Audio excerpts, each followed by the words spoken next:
వచ్చినటువంటి వీరమహిళలకి జనసేన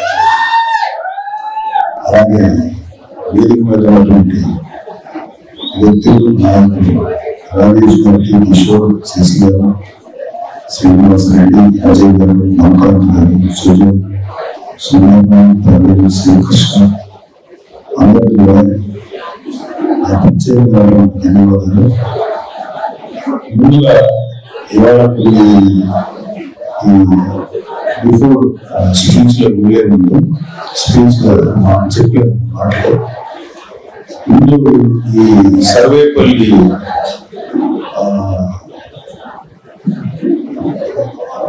గోవర్ధన్ రెడ్డి, కాకాని గోవర్ధన్ రెడ్డి అక్రమ మైనింగ్ మీద టీడీపీ నాయకుడు చంద్రమోహన్ రెడ్డి గారు చాలా గట్టిగా ఆయన రెసిస్టెన్స్ చెప్తున్నారు.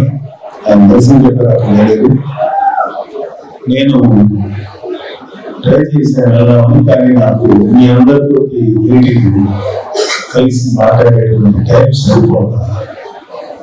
మీరు ఆల్రెడీ డిసైడ్ అయినటువంటి మీటింగ్ కాబట్టి ఆ మీటింగ్ ఆయనకి మద్దతు వెళ్ళలేక సమయం వెళ్ళలేకపోయారు. ఏదైనా సరే ఆయన సంపూర్ణమైనటువంటి ఆయన యొక్క ఈ కాకాని గోవర్ధన్ రెడ్డి అక్రమం మైక అండ్ ఫాట్స్ ఈ మైనింగ్ వ్యతిరేకంగా పోరాడి అక్కడ గట్టిగా రెసిస్ట్ చేస్తున్నటువంటి చంద్రబాబు రెడ్డి గారికి టీడీపీ నాయకులు వారికి సంపూర్ణ మద్దతు తెలియజేస్తారు. మన ప్రెసిడెంట్ గారు పవన్ కళ్యాణ్ గారు, నాదెండ్ల మనోహర్ గారు, మన జనసేన పార్టీ అత్యంత ముఖ్యమైన నాయకులు పవన్ కళ్యాణ్ గారు, ఆయన తర్వాత మేమందరూ గౌరవించుకోగలిగితే నాదెండ్ల మనోహర్ గారు, ఆయన పవన్ కళ్యాణ్ గారి తర్వాత చాలా ముఖ్యమైన నాయకులైన మేమందరూ సామాన్య కార్యకర్తలకి మాకు అంతకంటే అవసరం లేదు. కానీ ఇక్కడ ఉన్న ప్రతి వ్యక్తి నియమించబడింది ఉద్దేశం తెలియదు. ప్రతి పోస్ట్ మేజర్ పోస్ట్ అన్ని కూడా పొజిషన్స్ అన్ని కూడా పవన్ కళ్యాణ్ గారు ప్రత్యేకంగా స్టడీ చేసి 1-10 సార్లు ఆలోచించి ఆయన యాక్సెప్టెన్స్ తోటి ఇచ్చారు. సో ఇక్కడ నియమించబడ్డ ఏ వ్యక్తులైనా సరే తక్కువ చేసినా, అగౌరవపరిచినా, అయితే తక్కువగా మాట్లాడినా పవన్ కళ్యాణ్ గారిని, నారాయణ మనోహర్ గారిని ఇన్సల్ట్ చేసినట్టే. దయచేసి ఎవరైతే కూర్చోండి. అలాగే మీ అందరూ కూడా నాయకులు కూడా ఏం చెప్తారంటే, ఇలా జనసైనికులు, వీరమహిళలనే వ్యక్తులు జనసేన పార్టీకి ఆక్సిజన్ అంటారు, రక్తం అంటారు. వాళ్ళు లేకపోతే మనం ఎంతమంది ఏం చేసినా వాళ్ళ అన్న, వాళ్ళ సపోర్ట్ లేకపోతే వాళ్ళందరితో టికెట్ తీసుకున్నాం. వాళ్ళందరూ మన అన్నదారు, మన చెవులు, మన తమ్ముడు, మన బిడ్డలు, ఇలా చాలా మందికి నాకు తెలిసిన మీకు ఫాలో చేసి నాకు ఎందుకంటే ఇదే ఊళ్ళో నేను కాలేజీ చదివాను. గవర్నమెంట్ ఏమవుతుంది ఇలాంటి చదువుకున్న సరే ఈ పెద్దలో అయిపోయాం. మాకు ఎటువంటి యాస్పిరేషన్స్ లేవు, ఏ కోరికలు. ఎలాగా మంచి ప్రభుత్వాన్ని ఏర్పరచాలి, ఎలాగా ఒక మంచి పరిస్థితులు ఆంధ్రప్రదేశ్లో ఏర్పడాలి, అభివృద్ధి రేఖమైనటువంటి ప్రభుత్వం ఎలా ఏర్పడాలనేది ఎప్పటి నుంచో మేము అనుకుంటున్నామంటే చరిత్ర వల్ల కొంతకాలం ప్రారంభిస్తున్నా అది తర్వాత కాలాన్ని అది అనుకున్నంత రాలేదు. అలాగే పవన్ కళ్యాణ్ గారు ప్రజల కోసం మనం నిలబడాలని చెప్పి ఒక్క వ్యక్తి ఒంటరిగా నిలబడి ఆవిడ నేను కూడా లేదు, కానీ మీరు చాలా మంది పవన్ కళ్యాణ్ గారు ఉన్నారు. ఆ వ్యక్తి నిలబడి ఈరోజు ఇన్ని వేల మంది, లక్షల మంది జనసేనకి more than 6 lakhs active volunteers, 6 లక్షలు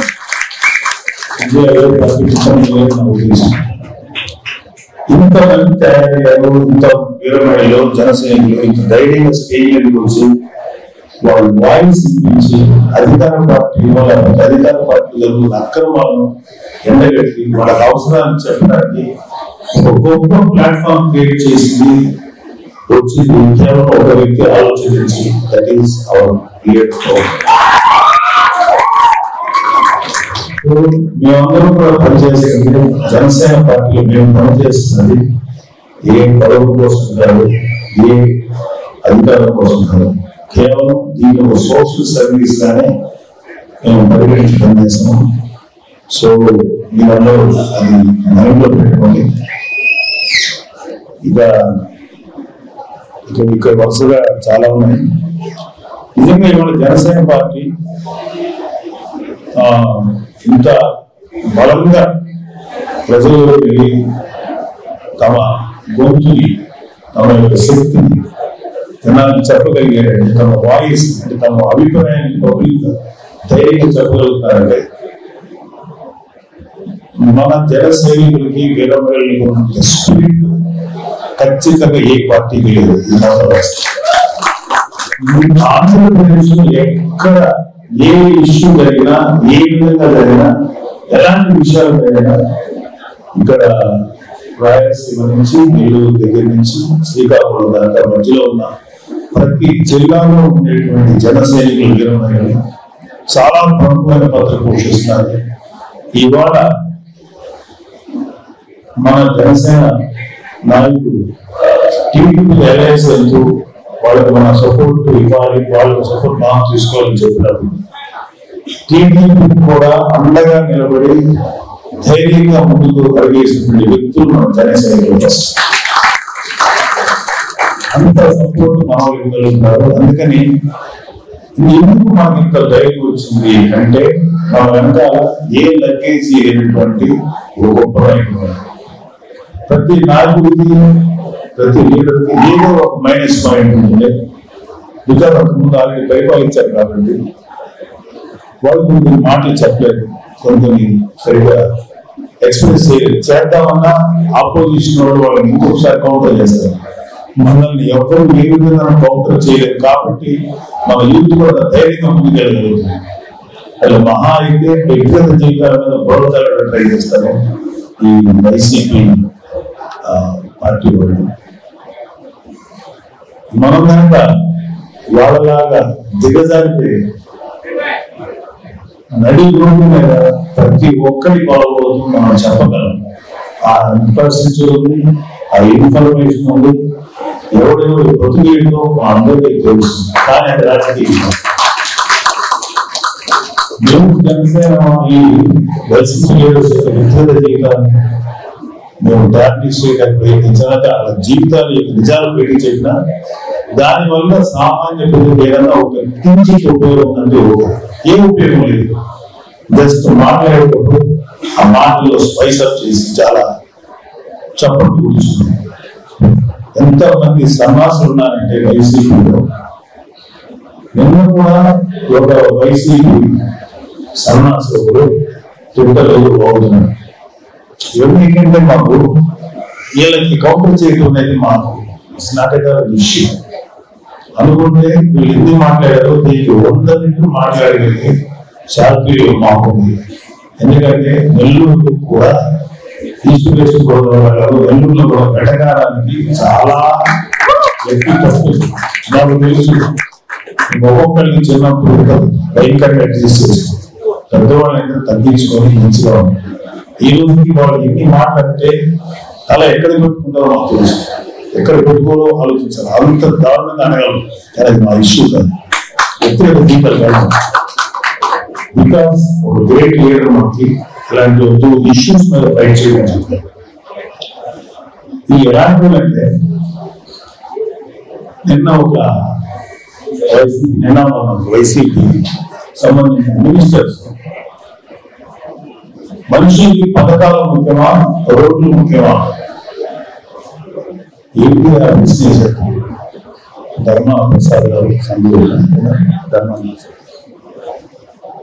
రోడ్లు ముఖ్యమా, ఫుడ్ ముఖ్యమా అంటే ఇంట్లో కూర్చొని అన్నం పెట్టేస్తే బయటకు వెళ్ళద్దా, పని చేద్దాం అంటే వీళ్ళ స్థాయి, వీళ్ళు ఆలోచించే విధానం ఎంత లో ఐక్యూ ఉందంటే మళ్ళీ పరిపాలించే లీడర్స్ కి ఇవాళ మినిస్టర్లకి ఎంత లో ఐక్యూ ఉందో ఇవాళ మనం చూస్తున్నాం.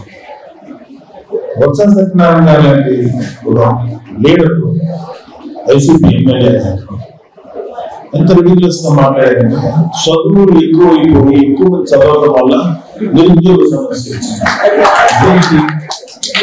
రోడ్లు ముఖ్యంగా ఇంట్లో రోడ్లు వెళ్ళదా, నిన్న రోజు మనిషి గొప్పలు ఉన్నాయి కదా ఆయన కూర్చోలేదు.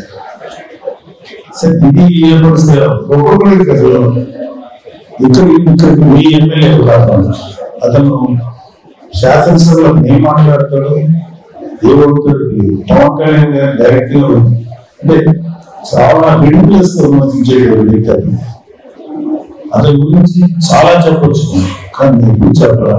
అప్పుడు మన కార్యకర్తలే గట్టిగా సమాధానం చెప్పారు. గౌరవం ఎక్కువ వస్తాయా అంటే ఇంకొక 1 year వస్తుందండి. 4 సంవత్సరాలు చెప్పారు దిగిపోయాడు. ఇంకొక మినిస్టర్ వచ్చాడు అంబటి రాంబాబు అని, ఆయన ఒకసారి చెప్పాడు త్వరలో వస్తాయని. ఇప్పుడు ఎప్పుడు వస్తా చెప్పలేమన్నాడు. అంటే పరిపాలన అనేది ఒక కామెడీ అయిపోయింది. ఎందుకంటే ఎలాగూ జనానికి ఓటుకి గ్రామానికి ఇస్తే చర్చలకు గెలిపిస్తారు అనే నమ్మకంతో ఉన్నారు. మీరు ప్రజలకు చెప్పాల్సింది ఏంటంటే ఇలాంటి వ్యక్తుల తాలూకు మోసాలకి మాయకి మాత్రం పడకండి. ఎందుకంటే ఎప్పుడు చెప్పే ఒక మాట చెప్తాను, మామను చూసి అల్లుడిని గెలిపించారు, తండ్రిని చూసి కొడుకుని గెలిపించారు, మీ పిల్లల ముఖం చూసి పవన్ కళ్యాణ్ గెలిపించారు. ఎందుకంటే ఇవాళ మాకు మేము రిటైర్ అయిపోయిన వయసు మాది, కానీ ఇంకా ఏదో సర్వీస్ చేయాలని చెప్పి కోరుకుంది. అందుకంటే నుంచి మేము ఆలోచించలేదు. ఇక్కడ మీ పిల్లల భవిష్యత్తు, అరే మనం బతికేసాం ఈ భూమి మీద, మనకు రావాల్సిన మనం ఎట్లా బతకాలో బతికాం, నెక్స్ట్ జనరేషన్ ఎలా బతుకుతారు, ఇలాంటి పొల్యూటెడ్ వాతావరణంలో బతుకుతారా, ఎక్కడ పడితే అక్కడ అక్రమంగా మైనింగ్ చేసి వాతావరణాన్ని నాశనం చేస్తున్నా ఈ రాజకీయ నాయకుల యొక్క స్వార్థానికి మన పిల్లలు బలవాలా, మీ పిల్లలు బలవాలా, ఇది మా ఆలోచన. అందుకే మాకు ఎటువంటి కోరిక లేదు, మంచి వ్యక్తి రావాలి. అది happy to be the great Pawan Kalyan గారు. ఆయనకు మా వరకు ఏం చేయగలం, మా భుజం ఎంతవరకు కాయగలం అంతవరకు మా కోరికలు. ఇందాక చెప్పారు కదా శ్రీ ప్రసన్న కుమార్ రెడ్డి అతను అంటే చెప్తున్నాడు, వైసీపీలో ఉన్న వాళ్ళు ముందు వచ్చి మాట్లాడే వాళ్ళు అందరూ ఐటమ్ రాశారు. అంతకంటే తక్కువ మాట్లాడే వాళ్ళ నిజాలు అందరూ ఐటమ్ రాజు ఐటమ్ రాని. అంటే ఇప్పుడే ఒక మాట మాట్లాడతారు, అదే గతం పెళ్లి ఇంకో మాట మాట్లాడతారు. అది ఇంత ఉండే కదా నువ్వు మాట్లాడేది. అలాగే నల్లపురెడ్డి శ్రీనివాస్ ప్రసన్న కుమార్ ఏం మాట్లాడతాడు, ఎంత మూర్ఖంగా మాట్లాడతాడంటే ఇలాంటి ఐటమ్ వాళ్ళని మేము చాలా ఈజీగా కౌంటర్ చేయగలుగుతాం. మా అందరూ మీరు అందరూ ఉన్నారు కదా, మీరు మాట్లాడగలుగుతారు తెలుసు. అందుకే అవసరం లేకుండా వాళ్ళు మాట్లాడుకుంటారు. వాళ్ళ నాన్న నల్లపురెడ్డి శ్రీనివాస్ రెడ్డి గారు మేము కాలేజీలో వెళ్ళినప్పుడు ఒక మంచి ఆ రోజుల్లో ఎన్టీ రామారావు గారు సొంతంలో నివేదించే వ్యక్తి, ఒక నిజాయితీ కలిగిన వ్యక్తి. సో మనకేమనిపిస్తుందంటే వాళ్ళ అబ్బాయి కదా గెలిపించారు, ఏ నియోజకవర్గం అనేది వాళ్ళ అబ్బాయిని గెలిపించారు కదా, సో ఆయన తర్వాత ఏమో అంత గొప్పవాడు, same like YS Rajasekhara Reddy గొప్పవాడు కదా అని జగన్ గెలిపించినట్టుగా నల్లపురెడ్డి శ్రీనివాస్ రెడ్డి గారు చాలా గొప్పవాడు కదా అని ఐటమ్ రాజా ఎన్నుకున్నారు. ఇతను నోట్ ఏమొస్తుంది మాట్లాడతాడు. ఇది ఇంకా చాలా ఉంటాయి సినిమా ఇండస్ట్రీ మీద, ఏదో వాళ్ళు అన్ని చాలా మాటలు మాట్లాడారు. చిన్న పాప ఒక ఇన్నోసెంట్, అది ఇన్నోసెంట్ చిన్న పాప చచ్చిపోతాయి, తల్లిదండ్రుల మీద ఆధారం. ఏం మాట్లాడుతున్నావు, ఎవరిని గురించి మాట్లాడాలి. అలా ఇంకో మినిస్టర్ ఉన్నారు ఇక్కడ, వైసీపీ మినిస్టర్. ఆడపిల్లలు బయటికి వెళ్తే ఆ బాధ్యత తీసుకోవాల్సిన తల్లి, అదేదైనా ఆ పిల్లల మీద అత్యాచారం జరిగితే తల్లిదండ్రుల బాధ్యత. తల్లి తండ్రి ఇంటి వరకు బిడ్డల్ని బాధ్యతగా చూసుకుంటారు, కానీ వాళ్ళు చదువుకోవాలా, ఉద్యోగాలు చేయాలి కదా, వాళ్ళకి ప్రొటెక్షన్ కల్పించాల్సిన బాధ్యత రాష్ట్ర ప్రభుత్వం. అది వదిలేసేసి తల్లిదండ్రుల బాధ్యత సరిగా వాళ్ళ పెంచనే పెంపకం, ఇలాంటి మాటలు మాట్లాడేవాడు వైసీపీ. ఇవన్నీ కూడా ఇలాంటి మాటలని ఇంతకుముందు మనం ఏ ప్రభుత్వంలో ఇంత దారుణంగా మాట్లాడలేదా? ఇట్లే మాట్లాడి ఈ వైసీపీ గవర్నమెంట్ మాట్లాడి ఇందుకు ఆఖరికి వైసీపీ అధినేత జగన్మోహన్ రెడ్డి కూడా వ్యక్తిగతంగానే మాట్లాడతారు. చెప్పు, నువ్వు పవన్ కళ్యాణ్ గారి విధానాలు ఏంటో తప్పు చెప్పు, ఆయన ఏం తప్పు చేశాడో చెప్పు, రాజకీయ పరంగా ప్రజలు ఆయన చేసే సర్వీస్ పరంగా నువ్వు ఆయన విమర్శించు. అంతేగాని నువ్వు కూడా వ్యక్తిగత జీవితం గురించి మాట్లాడుతుంటే ఒక వ్యక్తిగత జీవితంలో ఆ వ్యక్తి ఎన్ని కష్టాలు పడుతున్నాడు, ఎంత ట్రావెల్ అయ్యాడు, ఎంత కష్టాలు పడుతున్నాడు, ఎన్ని బాధలు పడుతున్నాడు, అది ఆలోచించదు. మాకు చేత కదా మీ వంశాలు లేకపోతే మిమ్మల్ని క్రిస్టియన్ చేయడం, మీ ముత్తాతల కాడి నుంచి చరిత్ర మాకు తెలియదు కదా, మేము చెప్పట్లేదు, మాకు కల్చర్ ఉంది. సాక్షాత్తు వైసీపీ హెడ్డే అలా మాట్లాడుతుంటే కింద వాళ్ళు ఎలా మాట్లాడతారు? అందరూ అంతే, ఒకే టైప్ ఆఫ్ మైండ్స్. వీళ్ళు మారదు కాబట్టి మనం ఏం చేయాలి? మన బాధ్యత వీళ్ళు మార్చాలి. కొత్త భక్తులు మారిన వల్ల మనం ఏం చేయాలి? ఎప్పుడైనా ఉంటే హ్యాపీ ప్రజలు వాళ్ళకి రిటైర్మెంట్ ఉంటుంది. వైసీపీ ప్రభుత్వానికి రిటైర్మెంట్ అయ్యేది దగ్గరలో ఉంది 3 నెలలు. ప్లస్ ఖచ్చితంగా ముందుగానే పవన్ కళ్యాణ్ గారిని ఒక సందర్భంలో పవన్ కళ్యాణ్ గారిని మీరు ఇంటిగానే ఉండండి, ఎవరితో కలవద్దు, ఈ 2020 అద్భుతమైన భవిష్యత్తు ఏమో చెప్పి మభ్య పెట్టాలనిపిస్తారు. నిజంగానే కొంచెం చూడు దాని నిజం. కానీ 29 దాకా ఆంధ్రప్రదేశ్ ప్రజలకు ఇతర ప్రభుత్వమే తాలూకు మళ్ళీ రావాలా? ఇలాంటి దుర్మార్గమైనటువంటి వ్యక్తి అండర్లోనే మనం జనాలు బతకాలా? నో. 29లో నాకు వచ్చే డిసడ్వాంటేజెస్ పక్కన పెట్టి నేను ఒక బలమైనటువంటి శక్తితో కలిసి ఈ రాక్షస ప్రభుత్వాన్ని పోల్చాలనే నిర్ణయంతో ఇవ్వడంలో వైసీపీ వ్యతిరేక ఓటు చేయించడానికి గట్టిగా ఈ రోజు మనం కలిసి వైసీపీ ఈ జనసేన అలయన్స్ ప్రభుత్వ ఎన్నికల్లో పార్టిసిపేట్ చేయడానికి మనం ముందుకు వచ్చాం. అదేవిధంగా ఒక సరైనటువంటి ఆధారము లేకపోతే సరైనటువంటి టెక్నికల్ లేకుండా ఒక కేసు పైన ఒక పార్టీ అధ్యక్షుడిని 50 రోజుల పైన జైల్లో పెట్టి ఆయన హింసించారు. అది మనం ఉద్దేశించాం. దానికంటే ముందు ఎప్పుడో వెళ్తుంటే ఇల్లు చేశారు. మా జనసైనికులు అభ్యర్థి అంటే వాళ్ళు గొడవలు పెట్టారు, వాళ్ళు హింస పెట్టారు.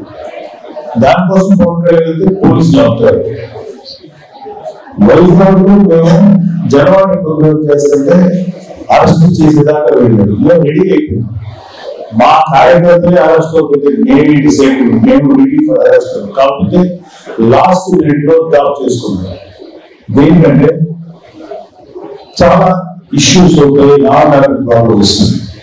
ఆ రోజు మీరు నమ్ముతారు, మేము ఫైటింగ్స్ చూస్తున్నాం. నోవాటెల్ హోటల్లో మీలా వేరే జనసేన కూడా అక్కడ కొన్ని 100 వేల మంది 24 hours కాంగ్లా రాశారు.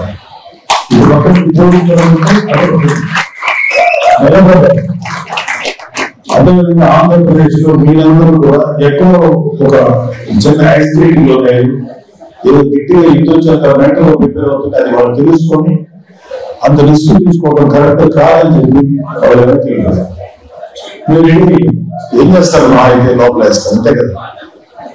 నిన్న ఎవరితో చెప్పాక చాలా మంది చెప్పింది ఏంటంటే కేసులు పెడుతున్నారు, మమ్మల్ని ఇబ్బంది పెడుతున్నారు. దయచేసి జగన్మోహన్ రెడ్డి లాగా, ప్రసన్న కుమార్ రెడ్డి లాగా, గోవర్ధన్ రెడ్డి లాగా స్కామ్ చేసి మీరు కేసులు పెట్టారు. ప్రజా సమస్యల మీద పోరాటం వల్ల మీరు కేసులు అంటే దాని అర్థం ఏంటంటే మీరు జీవితంలో ఎదుగుతున్నారని అర్థం.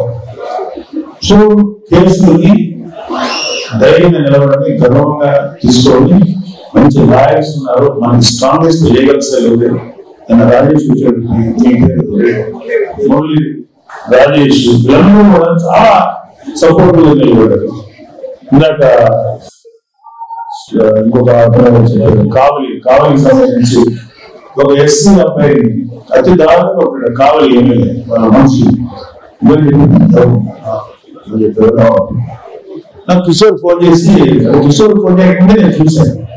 వీటికి ఇంత దారుణం కేవలం అతను ఎవరి దృష్టిలో తెలుసా అంటే ఎవరు గుర్తుపెట్టుకోవడం వల్ల జనరల్ ఆలోచన మన భారతదేశాన్ని స్వాతంత్రం తెచ్చిన వాళ్ళు లేకపోతే మనం పరిపాలించిన వాళ్ళ పేరు గుర్తుపెట్టుకోవాలి. రాష్ట్రాన్ని సర్వనాశం చేసిన వాళ్ళు గుర్తుపెట్టుకోవడం మా మైండ్ తీసి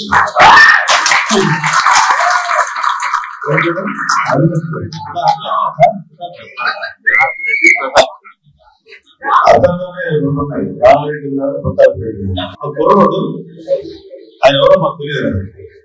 ఏమనుకున్నాను నేను రామరెడ్డి ప్రతాప్ రెడ్డి వస్తున్నాం మా గురించి ఏమనుకున్నాను నాకు తెలియదండి ఆయన ఎవరు అంటే. చాలా మందికి వాళ్ళ ఎమ్మెల్యే తెలియకపోవచ్చు, నాకు కూడా తెలియదు. నన్ను కొట్టేస్తారా ఆ కుర్రోడు లిటరల్ గా మీరు ఎవరు దొరికితే వీడియో షేర్ చేయొచ్చు సార్, ఎంత దారుణంగా ఉంటుంది. అప్పుడు నేను మన రాజేష్ మన లీగల్ సైడ్ ఫోన్ చేసి ఆ కుర్రోడు డైరెక్ట్ గా మాట్లాడి ఆ కుర్రోడు సంపూర్ణ సాధారణ పంపించి మా తర్వాత దాన్ని కాన్సన్ట్రేట్ చేసుకున్నాను.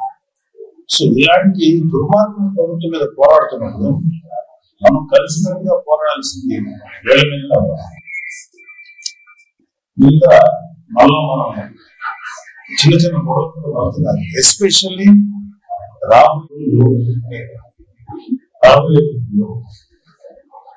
మనం యుద్ధం చేయాల్సింది ఒక భ్రమ రక్షిస్తుంది మామూలు అవుతుంది. కాబట్టి మన ఎనర్జీస్ అన్ని పోగు చేసుకోవాలి.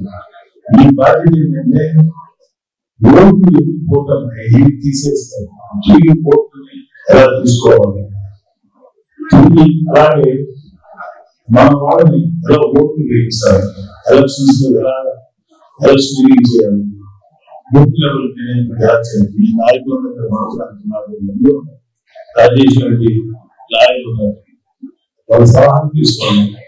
అలాగే ఈ ఓటు ఆల్రెడీ వేసేసి ఉంటే ఏ టైప్ ఆఫ్ రెసిస్టెన్స్ ఇవ్వచ్చు, ఏ టైప్ ఆఫ్ నిరసన ఇవ్వచ్చు, ఎలాంటి ఓటు తిరిగి వాల్యూ చేయవచ్చు. అలాగే చాలా ఎక్కువ తీసుకుంటాం. ఇవన్నీ తిరిగి చాలా మంది సైలెంట్ అయిపోయారు. దయచేసి అన్ని అవుతుంది. అలా నేను తెలుసుకోవడానికి ట్రై చేయండి. ఎస్పెషల్లీ కూడా నిలబడి చేయడానికి మీరందరినీ కూడా ఒక 200 మంది 400 మంది మనుషులు అవుతుంటున్నారు. మీరందరూ ఒక్కొక్కరు కనీసం 100 మందిని రిప్రజెంట్ చేసేటువంటి మీతో మాట్లాడుతుంటే కనీసం 1 లక్ష మందితో మాట్లాడిన ఫీలింగ్. అంత ఇంపార్టెంట్ కార్యకర్తలు లేకపోతే లీడర్స్ ఆయా స్థాయిలో అందరూ. సో మీరు గట్టిగా చేయండి.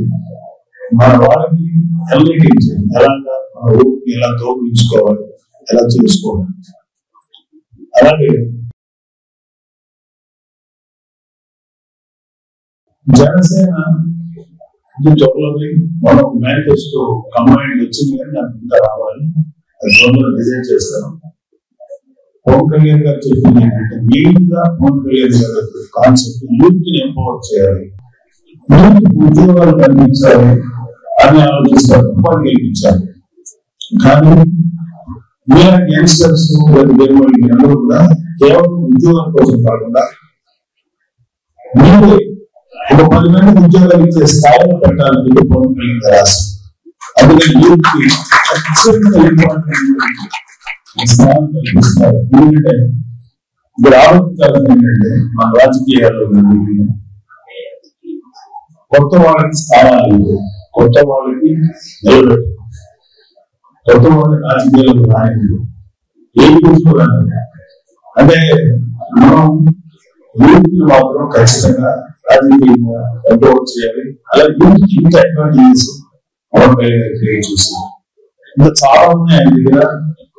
ఆ షణ్ముఖుడు దాంట్లో డీటెయిల్స్.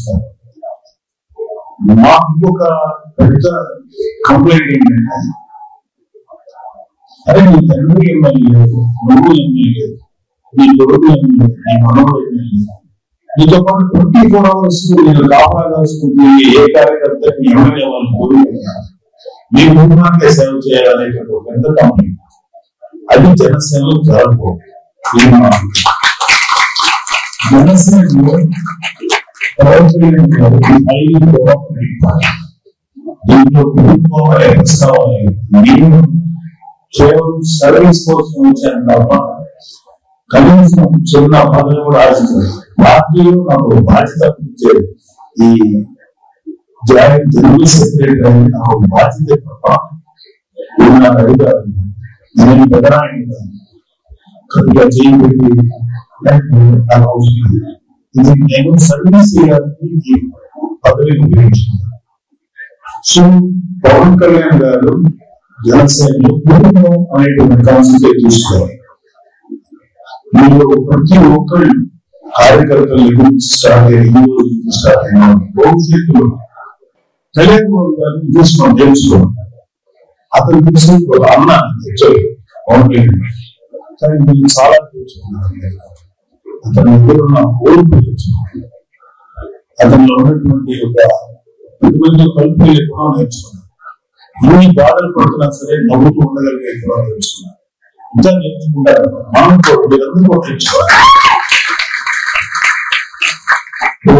ఏంటంటే పవన్ కళ్యాణ్ చూసినప్పుడు ఉత్సాహంతో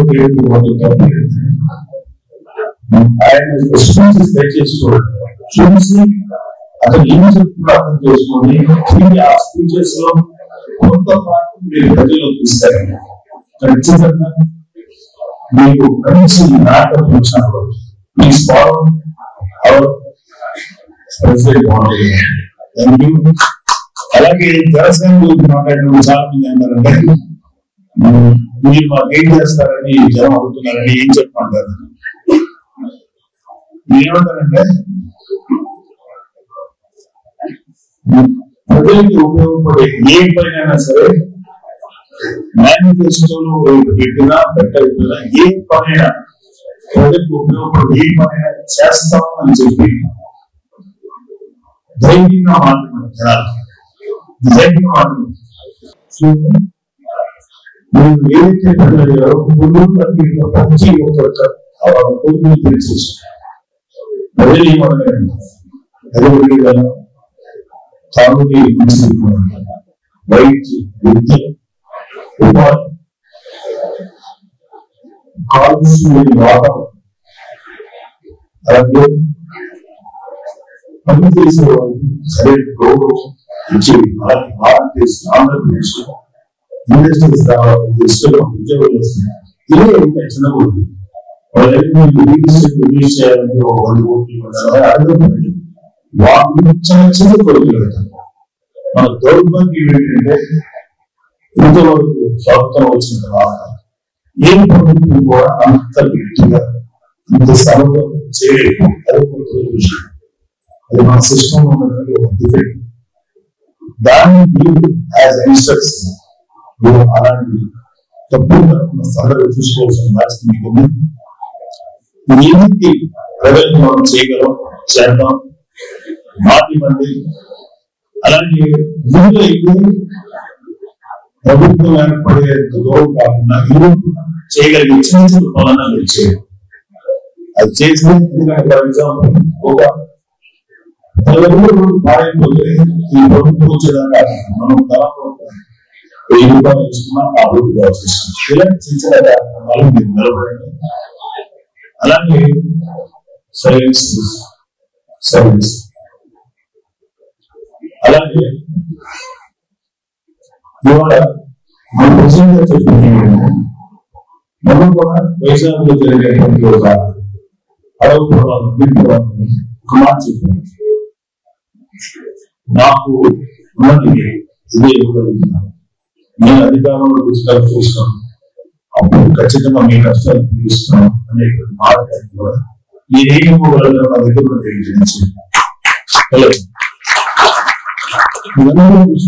పర్సనల్ కళ్యాణ విషయం.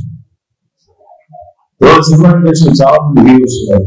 ఇంకా రాజకీయాలు చెప్పాలంటే చాలా మంది కళ్యాణ్ గారి యొక్క ఆస్తులు కానీ ఏదైనా సరే ఆయన ఇల్లు ఇవన్నీ కూడా ఫైనాన్స్ లో కోట్ల రూపాయలు పోగొట్టు వచ్చిన ప్రతి పైసా జనసేన పార్టీ కోసం ప్రజల కోసం ఇచ్చిన వ్యక్తి.